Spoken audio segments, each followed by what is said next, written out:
எத்தனை சாமி வந்ததையா,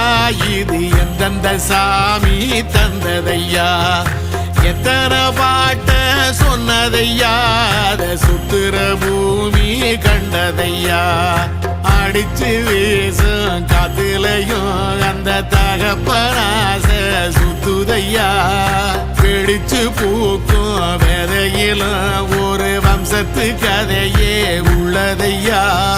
100 தலைமுறை சேர்ந்து செதுக்குன ஈர நலம் இது பாறையா, வாழும் வரையிலும் நீயும் விதைக்கிற கடமை இருக்கு கேளையா, கோடி விளக்காயேந்தி கிடந்த வீடும் இருண்டது ஏனையா, மாட விளக்கா நீயும் வரத்தா வீடும் ஏங்கி நிக்குதையா.